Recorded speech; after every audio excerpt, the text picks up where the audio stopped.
So the first practice presenting tonight is G3 Arquitectos, founded in 1997 in Querétaro, Mexico.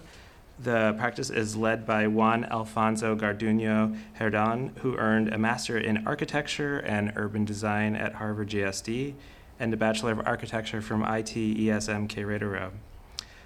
He has taught architecture since 1998 at ITESM, where he was the program's director from 2007 to 2011. G3's submission began by presenting a point of view influenced by place and time. It reads, "The traditional understanding of stability and permanence in architecture is challenged in developing countries with a shortage of built structures and a lack of resources. The work of our office begins with the available resources, material, labor, and time, to enhance a meaningful relationship with context and to dignify the habitable experience." Please join me in welcoming Alfonso Garduño.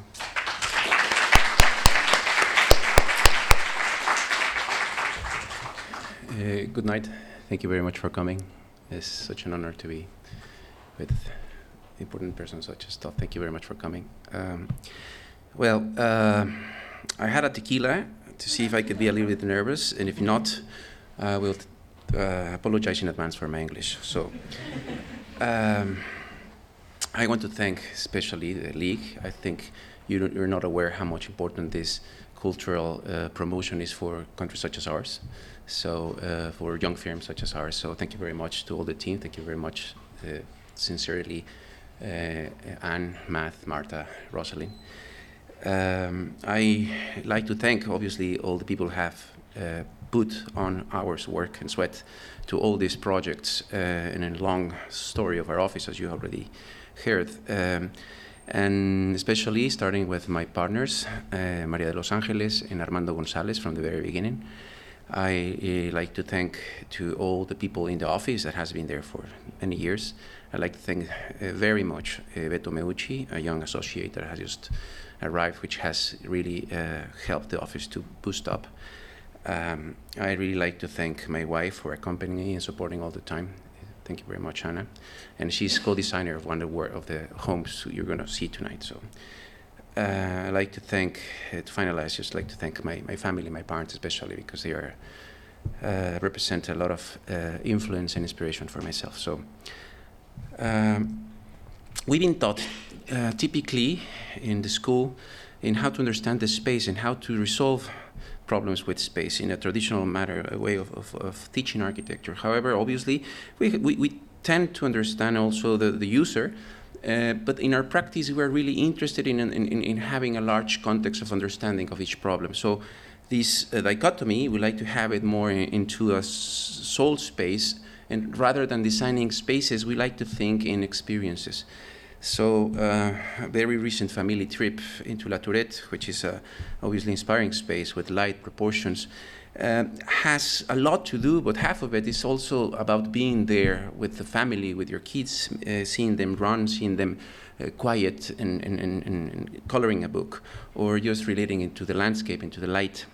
So once again, this dichotomy, if we want to layer up, just to explain a little bit more how we work, we would start by showing that this space, we've been taught to understand form, we've been taught to understand construction, materials, proportions, but on the other hand, even if we have some education for that, we really are interested in the other context, the ecological context, the economic context, the political context, the social context, which in many cases are way more important than the spatial component of our works. And sometimes they lead us into any strategy to step back in the typical anxiety of an architect to build. So these all layers are addressed in every project because we have to think through those. However, they pass through a conceptualization filter that allowed us to reevaluate and emphasize which topics or which layer would be the most important ones in each of the projects we're going to be dealing with. So this graph, you will see it just in a few projects. We can just either academic or professional, they represent some of the interest we look at and how these variables change a lot, also the methodology to address those. So just very quickly, some of the projects we have done in many years. So the impermanence. As you already heard, we tend to have this lack of structures and resources to resolve our spatial concerns. However, you can see in this image, even if this light tent was placed for this Sunday game, where there's such a hostile space with rocks and dust, there's still an aim to colonize this space and to be there for a project there. The question raises, will this structure last longer than the aim to watch these games? And this is where we ask ourselves about permanence. And permanence, again, it is not about the solid, the physical shape, is more about the experience.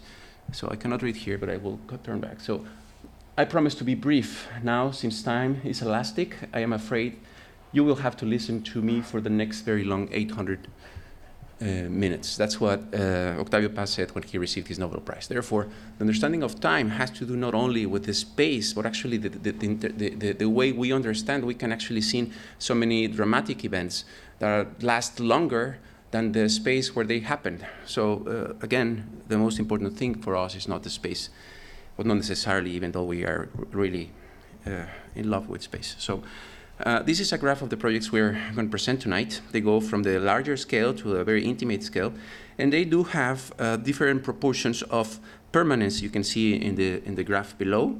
However, our aim would be, even if the physical form would not last so long, we would like, as the experiential permanence, to be way more lasting. So, taller activo. In a context where the only people who benefit from this model of development are the ones who build those houses, or actually the politicians who change the land use to make this happen, in a context where politicians tend to do projects for a short period of time regarding boats and doing projects for automobiles, even if only 40% of our population has a car, in a context where there's a shortage of housing and people who cannot access the system has to settle in informal spaces such as this one, in a context where architects are not the only ones who can build, actually anyone can build, an accountant, a lawyer, a student, for the good and for the bad. In a context where digital technologies have colonized maybe a little too much the formal education in Mexico, but more specifically in a context where we can see these divided worlds in which people from in one side of this community not only has to look to understand that he doesn't have enough of the opportunities, but he has in front of his face what he probably would like to have. So these communities are left over without any support either from the government or the market.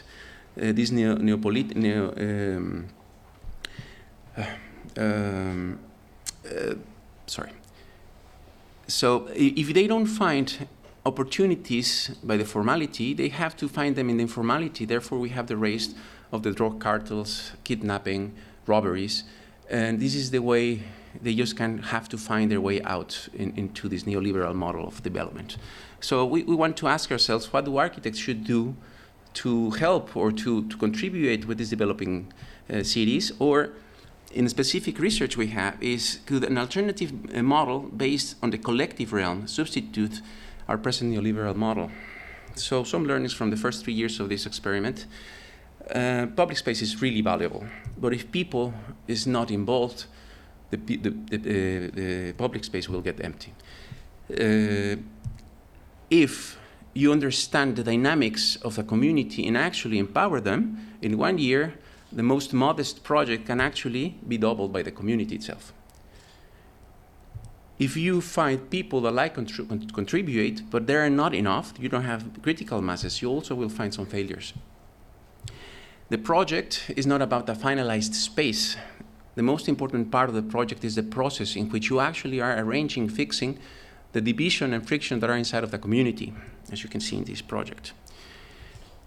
And also, we know and we understood in these 3 years that the physical intervention is just half, even less than that for the development of a community. They're sometimes more important to have an economic development project, cultural project, rather than just have a physical space. So we have learned a lot with these first 3 years. We learned, for example, that people will participate if they see a direct reaction in what their action did.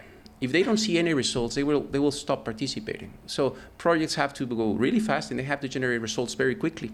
And also, if you understand or you are able to seek and to find communities that really participate, and you empower them, they will really grow the participation, not only inside of the community, but in the communities around it. So this is what we sent to the Bienal, which is a project of research, Altos de San Pablo, Territories of Community Empowerment, constructing a social participation for a new territorial development.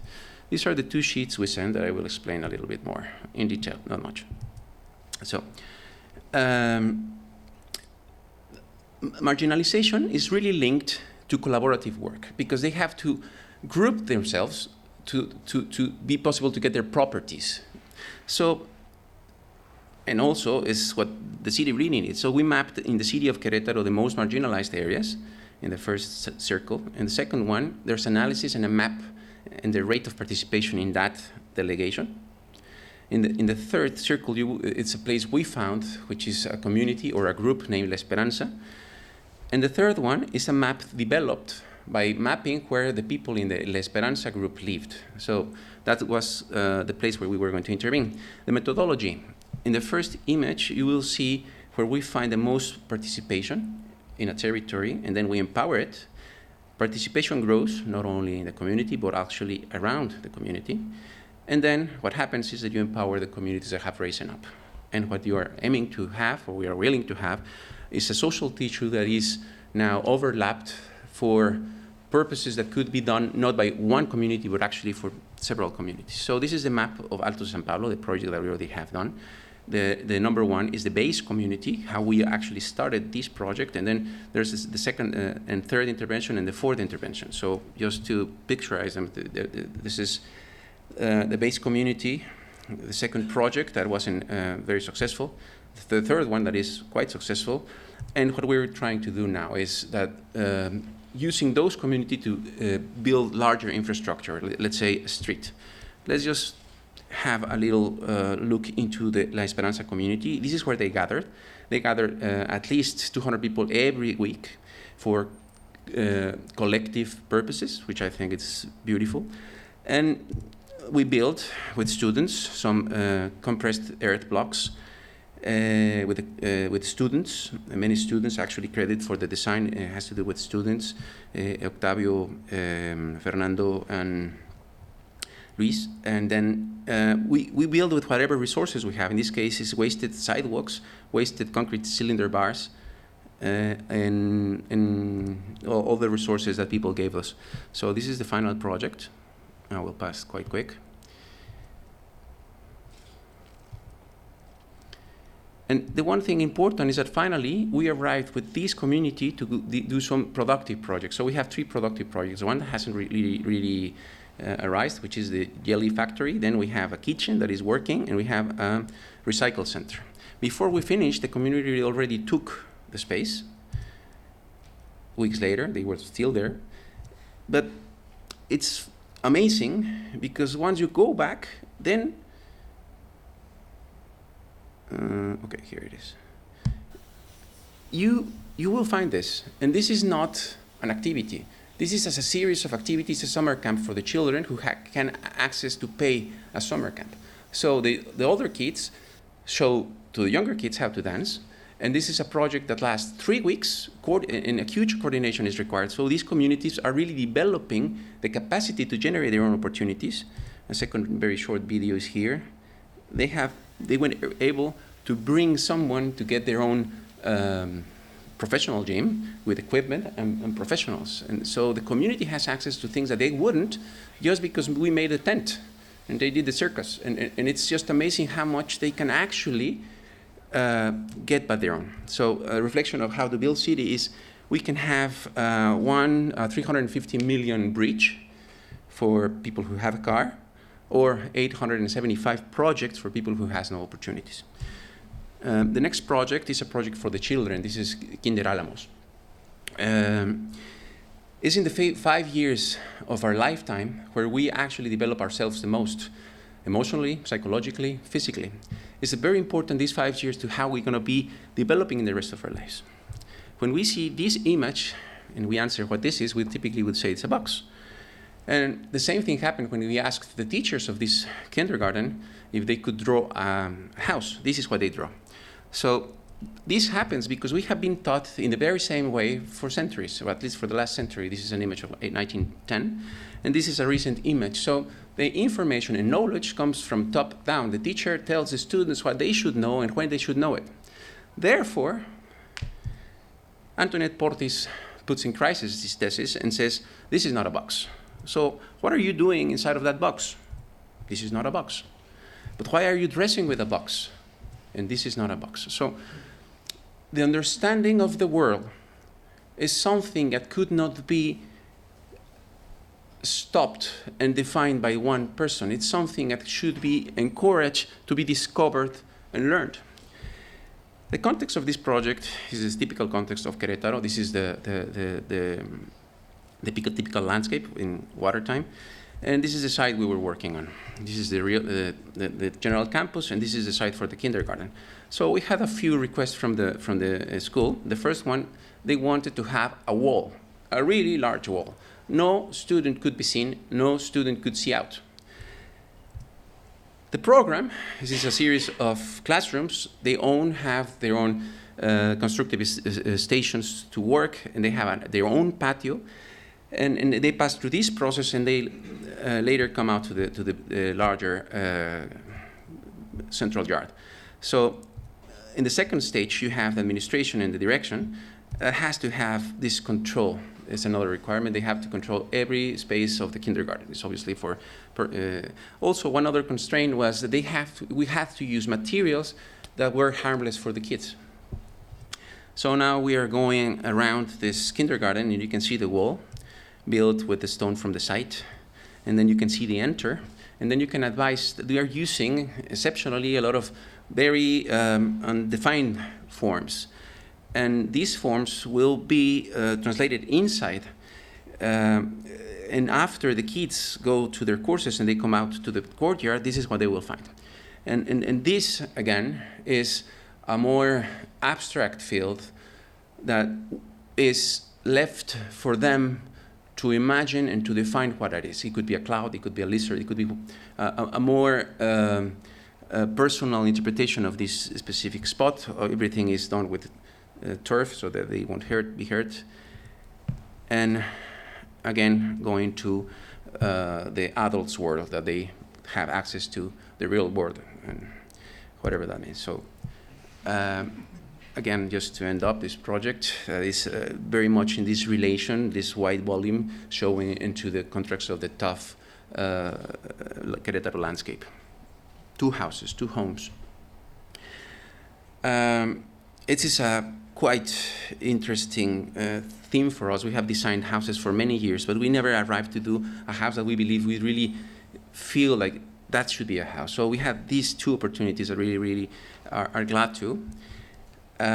We really think in, let's say, the house of the 3 courtyards for Mies van der Rohe, in where the house is totally introverted for the inhabitant to live there out of the public realm, to see and contemplate the garden and to build himself, to question himself and to build himself, which is actually one of the things we really like as this first space, as Joanny Palasma says, this is the first place in how we relate to the world, especially time-wise. So this is the space where we think is the most important space for the human beings to be, and we think it should be introverted.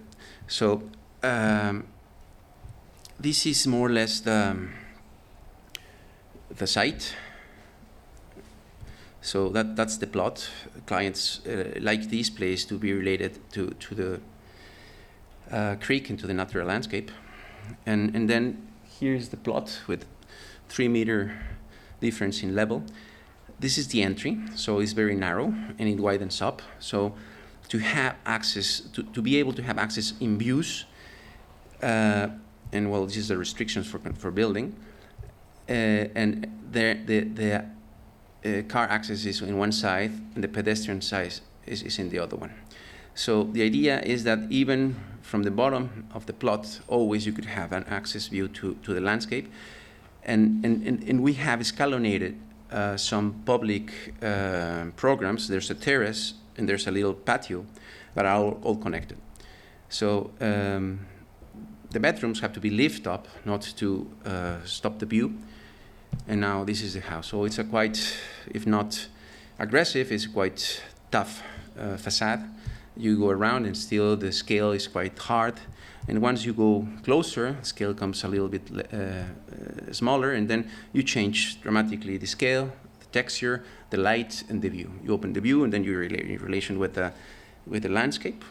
For this matter, we built all the bricks. Octavio here is the builder. He did a great job, but we built all the bricks by hand with a machine of 300 pesos. About $300, and we use these materials because we learned it from the communities, and we really think it's a beautiful material. And then material was very good to frame and to emphasize the light. So I have more material. Well, so all the time you're connecting the views with the landscapes. This is the terrace.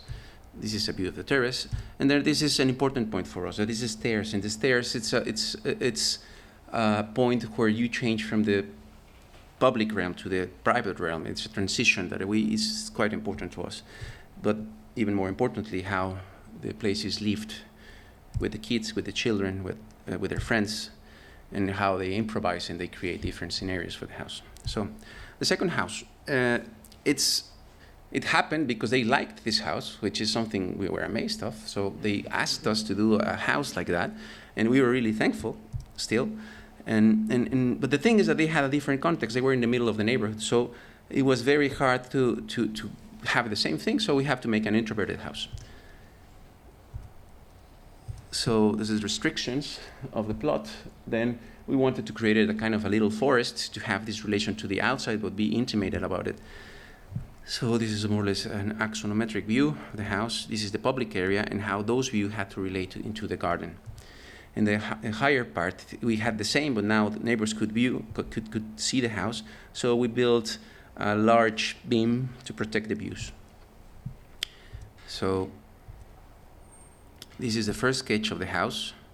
And the idea was to have this monolith of very, very tough facade with some penetrations of greenery. And when you entered, the place would change. It would be open. It would be just part of an open garden. So this is the house, one built. Some images of the exterior. Interior. The back part, the garden is not grown. Well, you can see the intentions. Again, the stair is a very important part of the house. With very important emphasis of the light, and the upper part with the great beam, as I mentioned. So you can block the views from the exterior, but still keep your garden. And inhabiting the space.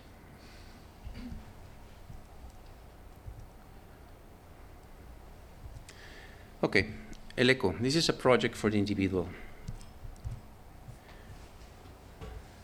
The man of the 20th century feels overwhelmed by so much functionalism, so much logic, and so much usefulness within modern architecture. This is a declaration of Matthias Geritz. Matthias Geritz opened in '53 this museum. This museum is a manifesto, a built manifesto of the emotional architecture, as he mentioned it. And it was not a frame for art. Mainly, it was a place that encouraged more interaction with arts, with other disciplines such as dance, theater, or any other manifest. So the competition that we were invited, that we didn't have a chance to win, was about building inside of this patio. The only thing left over of this patio is a large column. And even if young friends who have won this and built this space and with fabulous, extraordinary interventions, they have never looked at the column. So for the first time we saw, okay, let's think of the column. From 55 to 71, Matthias Geritz explored immensely the idea of the towers. Actually, they did the satellite towers that are very important. But there were other ones that were more interested to us. these are the ones that we think really are important, because they were inside of Matthias Gerrit's studio. To enter, it was a small space. You had 7 columns, 7 meters tall, and you have to actually pass through them to get into the working space. They were all in black, in white, and they had no purpose at all, just to be there. All right. So again, going back to our courtyard, we explored different positions, and the one thing we wanted to have was the columns to allow for activities to happen, but to give them presence to interact with the people in the activities. Therefore, you can see very lightly that this is a theater representation. So the columns become actors in the scene, or you have an audiovisual presentation, so the columns shape the way this has to be addressed, or you have scenography presentations, and the columns are the legs of the theater. So the one thing we were interested is in really emphasizing the spatial condition rather than the functional activities that were going to be there. And now how to build it? We understood that we could maybe make 5 columns, that's what we thought, but we were not going to do something that we could not achieve, so we did a prototype. This is a prototype we did. And it's the great conflict about this column is that it's 12 meters tall, 60 centimeters wide, 1 meter long, and it could not have any footings. It's a 3-month installation, so it has to be self-carried, and it cannot be, the ground could not be perforated, just as here. So we did a concrete dice, and we did some foam elements that were in compression, and it fell down many times. But we ended up having this structure achieving the resistance for the wind of 35 kilometers per hour. So that was quite enough according to the analysis we did to the site. How we are in time? Okay. So this is a very short video that was important to us to build it. So this is a very short part of the video that happened to be very beautiful, because even Matthias Gerrit mentioned that this was a spoil of his work, making towers. Architects really like to make towers, but this is so spoiled. So in this way, I think this is our spoil. We are trying to connect the earth with the sky. The project is this. We have the columns, we have some elevations, we have the internal view, which is quite important for the organizers, and then we have the models we did. We cast this in bronze, as Matthias Gerrit, and we did a few models. Finally, we decided that the columns had to be covered with plaster, and it was very important because people who went there long ago would know that the column was there. But probably, if they were not familiar with it, they would forget which column that was. So they would need to be in the research of the space, because this is not the right space. Something happened. So we were counting in the air to blend the outside columns and to throw plaster into the soil and to show up which the original column was. So this process of understanding the space, revisiting the space, and to redefine the understanding of that space is quite important. And I think this is a beautiful site by Octavio Paz. Every time that the memory tries to recall something, it reinvents it. The replica is never accurate. By fortune, memory is creative. So this is the last image of this project that could maybe witness how those alien columns passed through the patio. Last project. This is a project for ourselves. This is a project inside out. This is a project that is exposed in here. It's such a blessing that we can sometimes have the time to do some work that we are really interested on. Someday a very wise man said that installations is the best way architects can have a space to exercise and to look for our own ideas. So this is one.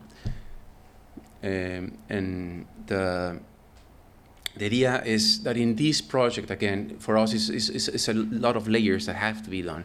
Not to mention that this project was built in an airplane in 4 bags, so it was a matter of how to deal with the weight and how to deal with the space to bring them here.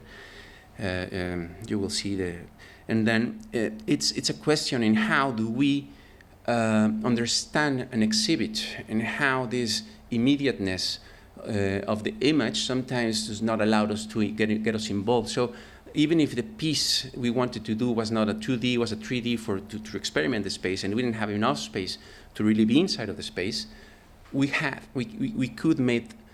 could force the viewer to interact with the piece and physically do some effort to actually try to see it all, right? So also we share a little bit part of the process of building this. We did all the models and most of the piece. We did not the casting, but this is a foam MDF model and a wax model, and the way the model had to cut and how some views were studied.